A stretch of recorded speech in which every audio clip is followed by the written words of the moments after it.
All right. Hi, everyone. Thanks for tuning in here today for our Wednesday live. If you were here last week, thank you so much for coming, or for any of our previous lives. Hopefully, you got something useful out of it, and I assume that's why you would come back this week, anyways. Um, this week, we're going to cover choosing the right Christmas. Sorry about that. Last week we did choosing the right craft show. This week we're going to get into preparing for your Christmas markets. So that kind of plays off last week's, where last week we were talking about how do I select a market that might work well for what I make and sell. And this week we're going to talk about arguably, probably for most craft vendors, the most busy time of year, which would be Christmas. And when seems to be 10 times as many markets basically at the Christmas time as there are at any other point in the year. So if you haven't seen us before, my wife Amy and I are full-time professional craft artists. We make a wide range of different metal and leather items. And my wife also does some beautiful watercolor fine art as well. And generally what we do is we take Amy's original artwork, her illustrations, her drawings, etc., and create them in different ways on different types of items. And that's where I kind of come in and help her make those. I also do a little bit of artwork here and there, but mainly I focus on helping Amy getting those ideas to life, bringing them to life. And so that's what we generally do. We've done over 600 different shows in the past approximately 15 years. So we've got quite a bit of experience doing different types of shows, and we get asked all the time, what are your recommendations for this? What do you think about that? Should I try this? Should I try that? And so that's why we thought doing these lives might be helpful, and doing some of our other videos too. That's sort of a lot of the reason that we're doing YouTube, is to hopefully impart some of our knowledge that we've gained through hard work out there and trying different things, and hopefully provide some value to someone else who's just getting started, or who's maybe got stuck, or is looking for new ideas, that kind of thing. So at the end of this, I'll be checking to see if there's any questions and that kind of thing. And hopefully if there are, I can answer them for you. And if I can't answer them or online right now, or if they come in after the chat, we'll be monitoring to make sure that we catch any that come in after the fact too. So the world of Christmas craft shows. Basically, we're hoping to provide you with tips and strategies for preparing for the biggest craft fairs of the year. Of course, you can use these tips hopefully for most shows anyhow, but this is how, after the amount of time that we've done this, these are lessons learned from Amy and I, and our advice on going into the Christmas season. So what makes these shows often different are there's much longer hours, usually up to 14 or 15 hours per day on site. So that can be very tiring, especially if you're trying to go it alone, or if you only really have one or two people running the booth. That can be something that you need to be prepared for. And there are a lot. There's so many shows. It seems like every church, community hall, association, business down the street, etc., has some sort of craft fair going on at Christmas time. And sometimes the little ones are a lot of fun. Sometimes they're pretty good too. It is a little bit tricky to fit them into your schedule, and it can be a little bit tricky to select which one you think might actually work out well for you. And that's not even starting to breach into the major craft shows, like the big players, the ones that everybody knows about, and everyone's trying to get into, and that kind of thing. So there's quite a few, and many of those big ones are juried. And so there's jurors and curators for these shows. And when you're applying to these shows, you definitely want to put your best foot forward and get your best photos in on the application, and make sure that you're making a good first impression. So I think I'd like to start, after that kind of general introduction, with preparing your inventory. This is, of course, a major thing at any point in the year, but especially at this point in the year for the reasons I just mentioned, namely the number of shows that can be back to back. Sometimes you have a small show on a Friday night, next day you're at a bigger show for the weekend, or that kind of thing. It can be very hectic, but it can work out well for you as long as you do some pre-planning. So definitely preparing your inventory. Learn how to efficiently plan and manage your stock to meet the holiday demand. Of course, the more experience you get, the better you get at this. But take stock of your current inventory. Like if you had a show tomorrow, you got a call and you find out about a great show tomorrow that'd be perfect. It's your dream audience. How much inventory do you have for it? Do you know? Are you prepared? Like, are they in the boxes? And you're like, hey, yeah, I'll just pop those in the car tomorrow and head over and set up and have a great weekend kind of thing. So you need to know what you have on hand and identify the products that are suitable for holiday season. Sometimes, everything you make might be suitable for holiday season, or sometimes you may have items that are more um, holiday orientated, or that you haven't replenished and you only replenish every holiday season, that kind of thing. But you need to have a look and see, like, if you make Christmas ornaments at Christmas, do you have any on hand right now? Like, and how long do they take to make, and so forth. We'll get into that, but just having an idea of what you actually have is really a good place to start when preparing for any season or any craft shows. Um, I think the next thing I would talk about would probably be research trends and demand. So, research the current holiday and Christmas trends for this season, for this year. And if this, let's just say this year is the year that you're starting your holiday markets, or any year, but really have an idea, because things can change. Colors can change. Different Pantones might be in and other ones might be out. This year, it might be really like super cute foxes wearing Santa toques are the only thing that people really want. They've seen it somewhere and it just took off on social media or whatever, and that's what everybody wants. I remember a few years ago it was llamas, and a few years before that it was something else. And so just being aware of that, and if that's something that fits with what you make, or is an element that could work with what you do, then that would be something to think about or consider including. And that you'll find out through your research and seeing what's popular in what areas. And also, it can be different cities have things that are different in terms of what's popular there. Sometimes the cities are more of let's say they're more of a cowboy type city. And so they really like things that have that kind of Western feel to it. And then you might get cities that are more urban. Like we live in Edmonton. Calgary is more, has that Western feel. Edmonton has more, I'm not sure the right word, but perhaps maybe more of an urban feel versus a Western feel. There's not so much of a dominance of Western in Edmonton. So the things that people are looking for, the details, the images, can differ between the two cities. Not to say that you have to have totally different inventory, but if you're making inventory and you're going to go to this certain area, is something to keep in mind.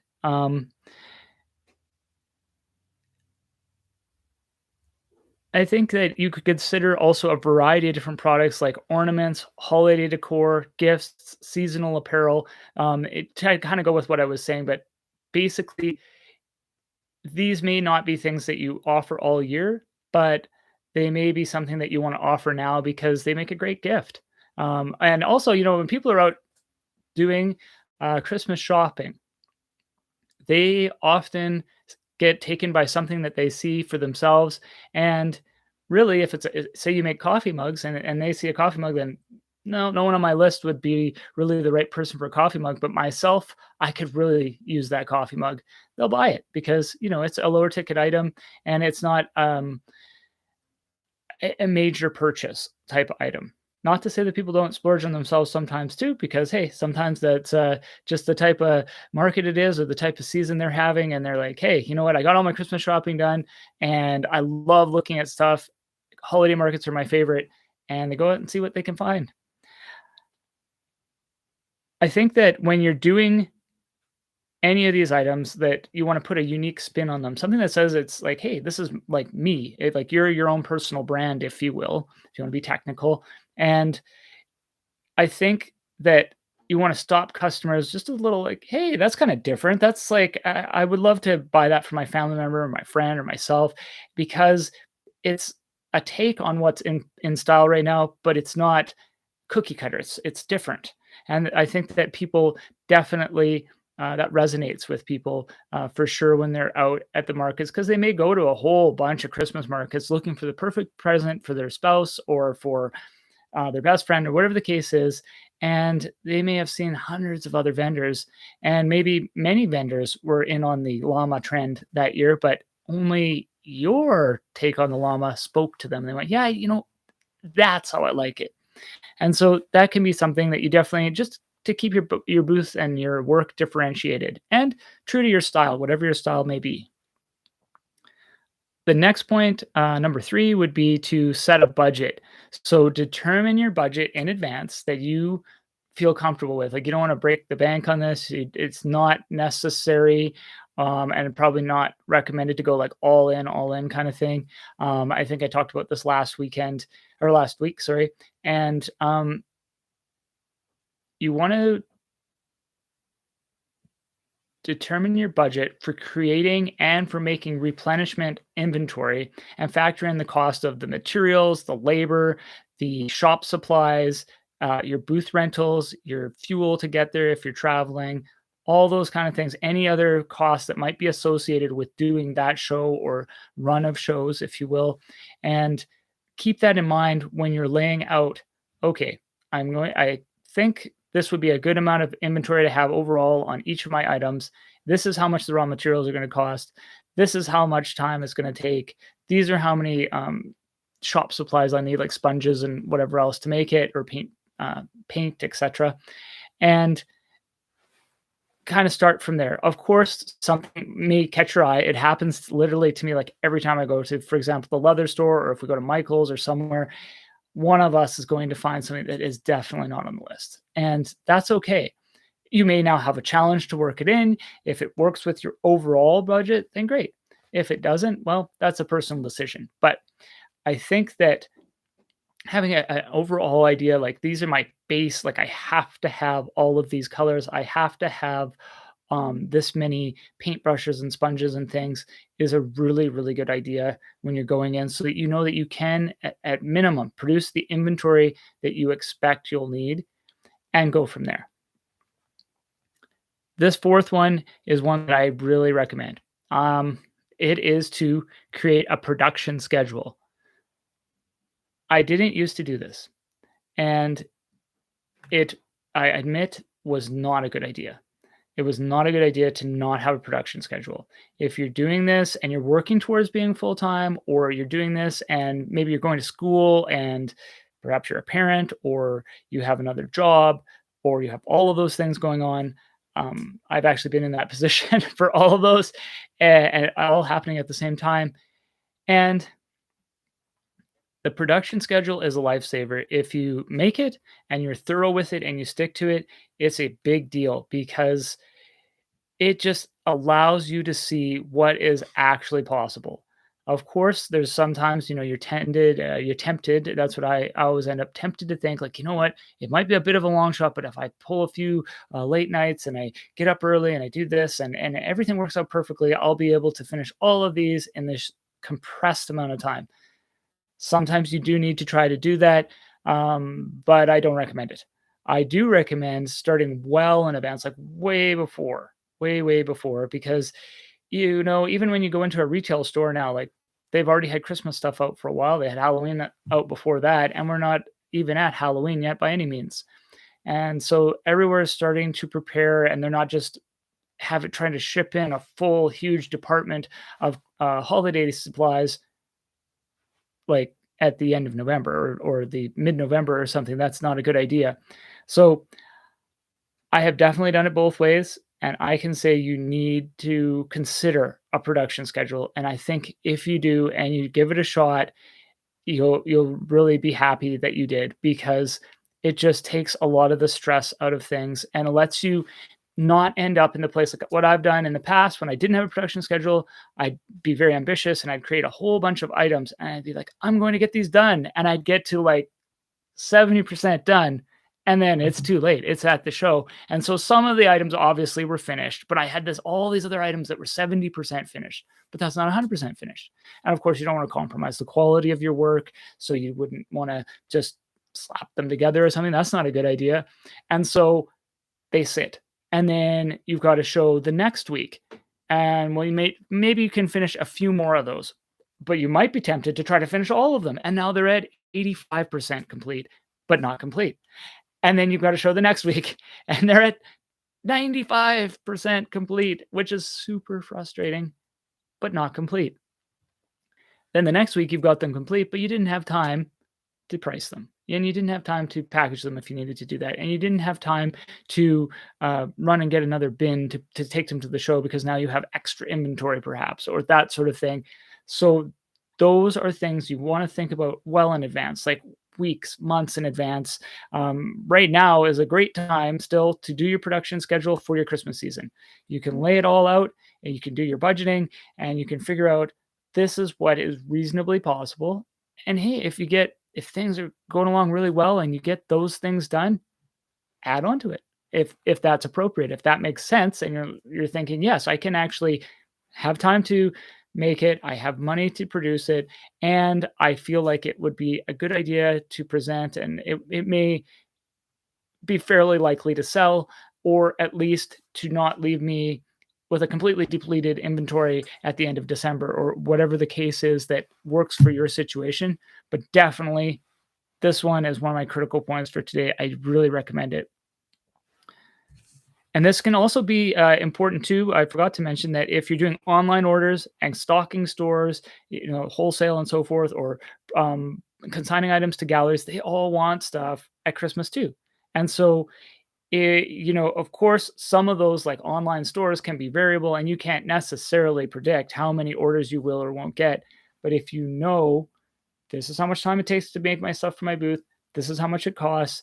And maybe that'll leave a little extra if I happen to get some incoming online orders, which are always nice. But you can see where there's a little bit of budget in your time to allow you to add in more items that were for online orders and to allow you to produce those on time along with still finishing the production for the booth. So, number 5, sourcing materials. I talked a little on this, I guess, but basically, you want to source all your materials that you know you're going to need up front. I started sourcing for Christmas in terms of leather, uh, like leather hardware, leather dyes, that kind of thing. I started in July because I don't want an astronomical bill when I get to this point. Since we do some larger fall markets as well, we're doing a lot of production right now and leading up to now. And so I don't want to be having to go to the leather store and have to buy like every color of dye because I've run out from my summer shows, that kind of thing. So we definitely stock up in advance. For many of you, if you're not doing a lot of bigger shows in the fall, and you may want to start stocking up now or start stocking up a little bit later this month, but that way you can spread the cost out and you can be sure that you have it. If you have a particularly popular color, buy two. Buy two dyes or tubes of paint or whatever it is. Why not? And this stuff generally keeps for quite a while. If you can budget it, it's a good idea because sometimes those particular colors that you know are ones that your customers love, you might just run out and it might be at a really inconvenient time to have to go back to the craft store or the leather store or wherever you get your materials or order it online could also be a big problem too. Another thing to think about is that a lot of these items can become a little bit scarce moving into the colder months if you live somewhere like we do in Alberta where it gets really cold. So the leather dye freezes. So they tend to bring it in advance of winter and then not necessarily throughout the winter. So that can be a bit of a problem if you weren't the one that went in and bought the three of the color that you needed. It could be the case that you don't have that color now. And if that's your most popular color, that kind of stinks. So you want to make sure that you're at least aware of it and you're thinking about that. Number 6, booth setup and design that stands out and fits in with the Christmas decor. So you don't need to go like all out Christmas for this. Like it doesn't have to look like Will Ferrell's Elf is running the booth or something like that. But you could, and it would probably be very magical for certain people, and certain shows would probably just really love that. And if it made sense, hey, I'd stop. But I think that bringing some Christmas decor, and just having that kind of, I'm happy to be here. I'm excited for this too, because these people are coming out, they're Christmas shopping. They're celebrating Christmas. They want to get presents for their family, their loved ones, their friends, themselves. And they came out at Christmas time because they're going to go and celebrate Christmas. So you're amongst people who want to do this. The ball humbuggers type people they're not going to come to that. They're going to go to something else. They don't want to go to maybe a Christmas themed thing, or maybe they're not looking to interact with Christmas markets, and that's okay. But when you go to a Christmas market, it's a good idea to just get some small trees, get some garland, get some. I wouldn't say flashing lights, but if you like, we have two.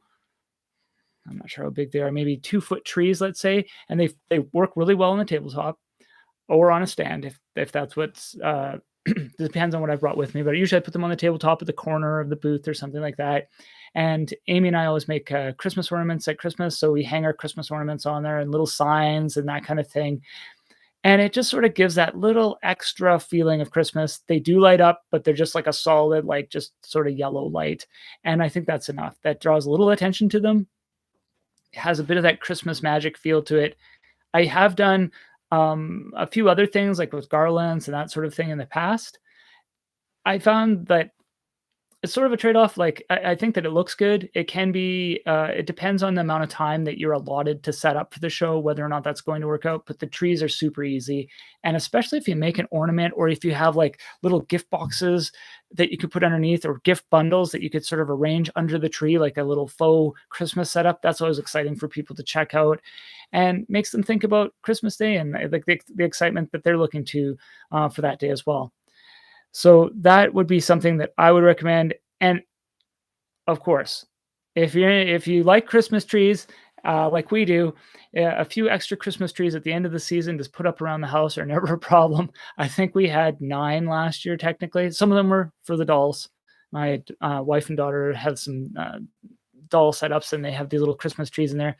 But I think, it was kind of fun. I always grew up with just one Christmas tree, but having these extra little trees around the house, it was just sort of a nice touch. And so if you enjoy that, that's something else. You can use those decorations after the shows too, to decorate your own home for Christmas. Number 7, pricing your products. Okay, I'm guilty of this one. Presently, I have actually no idea where my price gun is. So I've been handwriting the tags.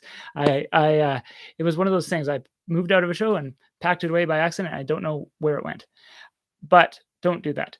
But furthermore, don't do that going into Christmas season, because it can be really hectic at these shows. It can be a lot of people. And especially if you don't have much experience with being at a booth, or maybe you're a bit more introverted, or you're a bit shy, that kind of thing, it can be a lot of people asking you questions all at the same time. And it's better not to have like 30 questions about price, because now you have to remember off the top of your head how much is exactly every item. Some booths are more straightforward than ours, but ours have a range of prices depending on the amount of work that's gone into it. So I definitely don't want to have a whole bunch of items with no price tags. Secondly, price tags on the item, they make the customer feel better about the item, I believe. Like, they can see the price, it's upfront.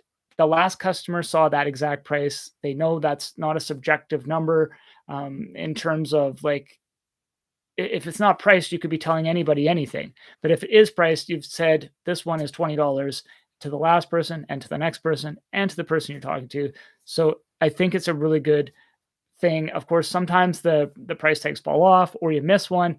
That's not a big deal. But if you have like 100 items that need prices, you definitely want to have them priced. Or have, like, if you have soaps or something, and you have like your little drop bins, and you have your assorted soaps in there, the sign that says these are 3 for 20, or 3 for 30, or whatever the case is, that should be good too. But don't forget the signs. I've done things like that and forgot the signs, or I've misplaced the signs, is usually the thing that I've done, where I moved out of the last show, and in the chaos of move out, I slipped it into this bag instead of that box. And when I moved into the next show, I didn't bring this bag, but I did bring that box. No signs, that sort of thing. And so, you're going home and thinking, where did I put that? rather than just being prepared. It's definitely something I highly recommend. And then getting into beyond that point on pricing, I would say um, have a range of price points if you can, because a lot of people are looking for stocking stuffers, something for their office, gift exchange for their boss, that kind of thing. And they have a budget in mind, maybe for someone they don't know too well, but they do want to get them a present, or they just met, but they think it would be nice, or something for their neighbor, whatever the case. There's a million different combinations here, but it would only be to your benefit to have a range of prices. Even if you say you're a painter and you paint usually like $500 paintings or more kind of thing, maybe consider prints or gift cards or bookmarks or something or other that you could put some of your artwork on and have it at a lower price, or do smaller sizes. I know some people, they hand paint little bookmarks, for example. Hey, that's great, and that gives them a little stocking stuffer, that kind of thing.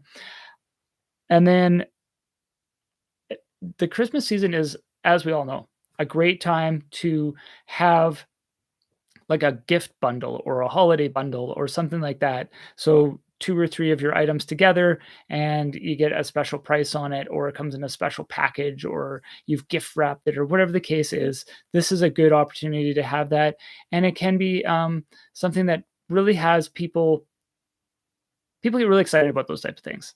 And so that can be a really good thing if it makes sense with what you make, and you can do it with your pricing structure.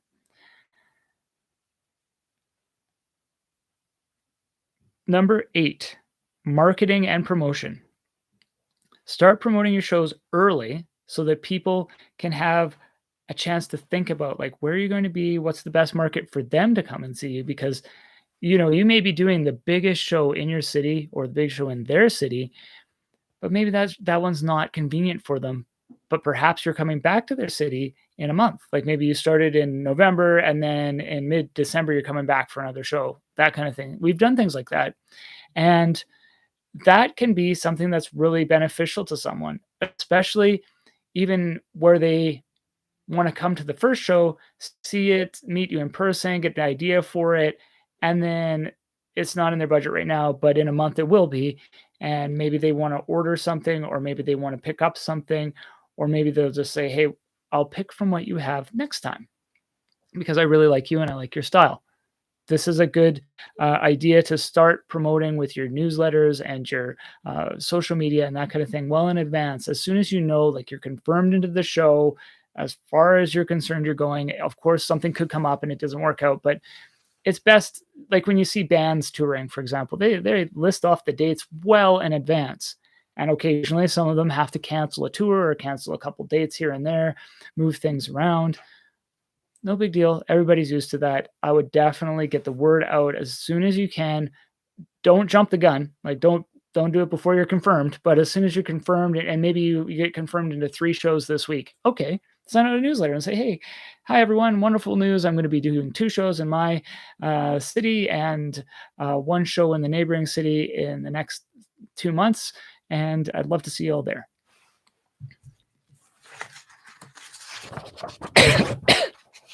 Excuse me.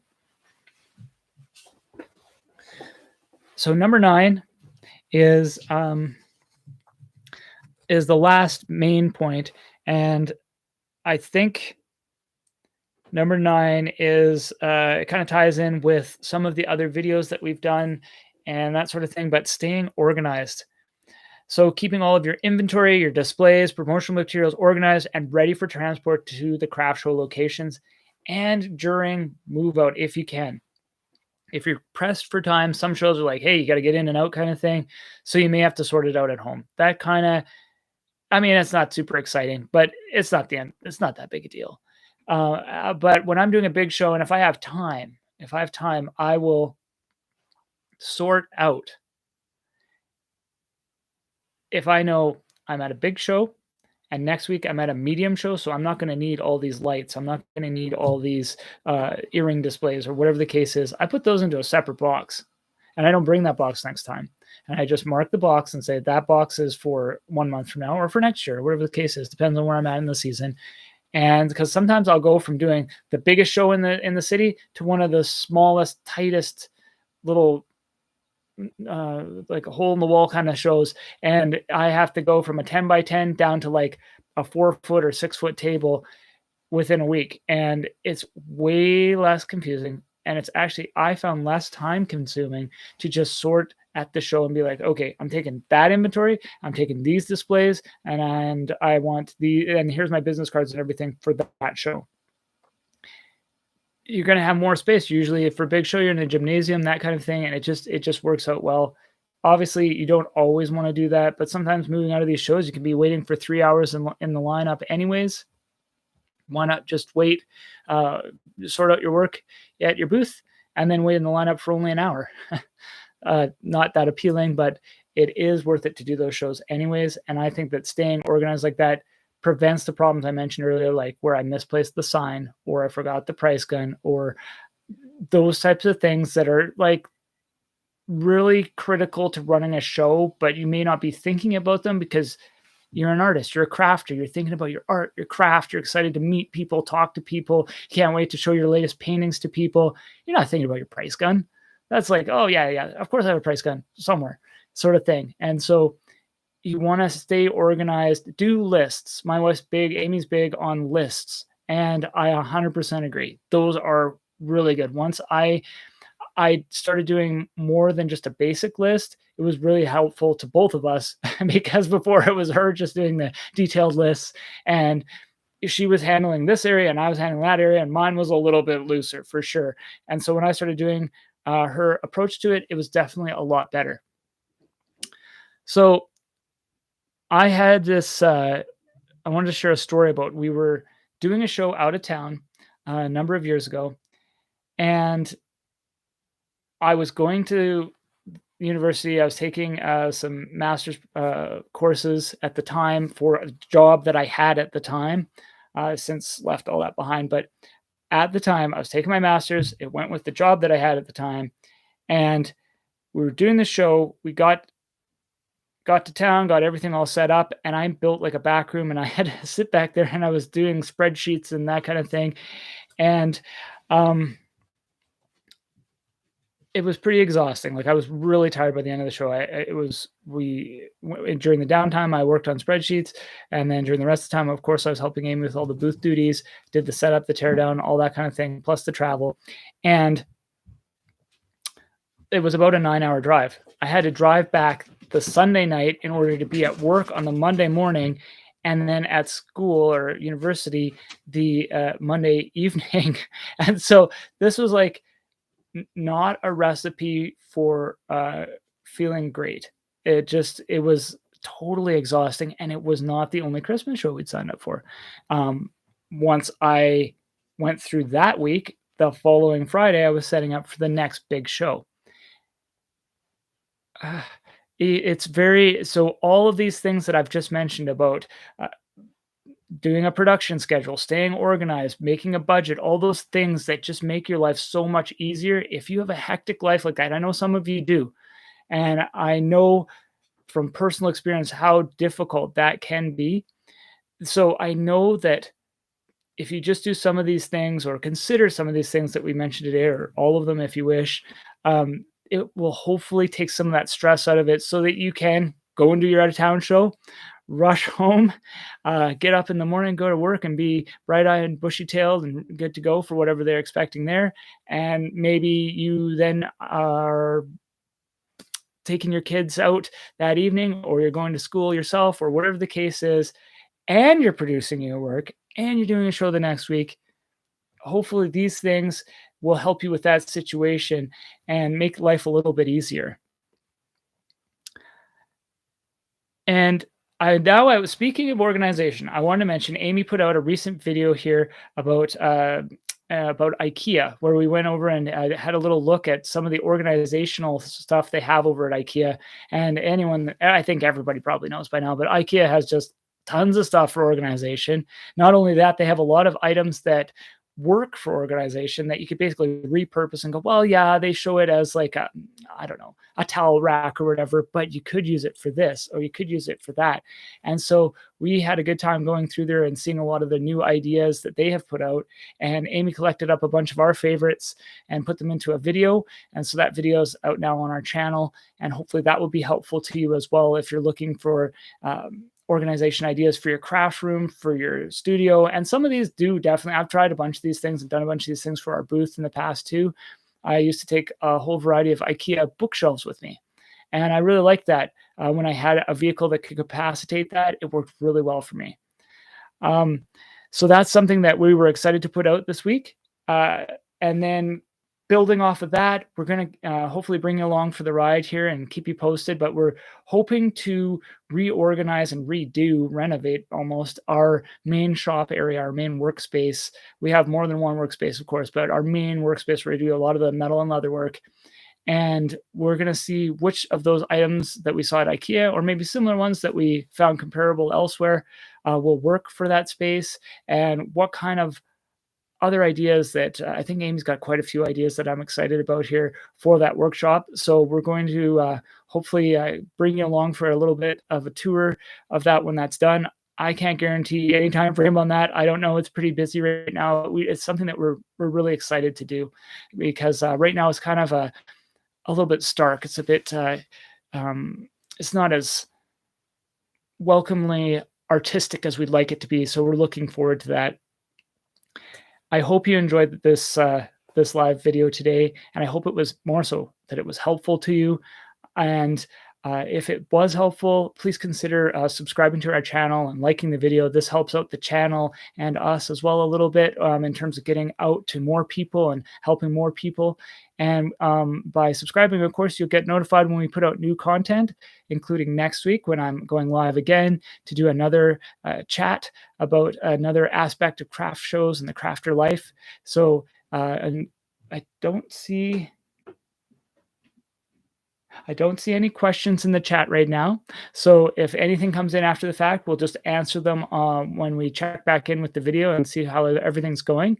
I really want to thank you again for stopping by and listening to that. I developed a bit of a habit here of going about 40 minutes. So hopefully that's okay with everyone. I hope that it was helpful. Thank you so much. Have a great night.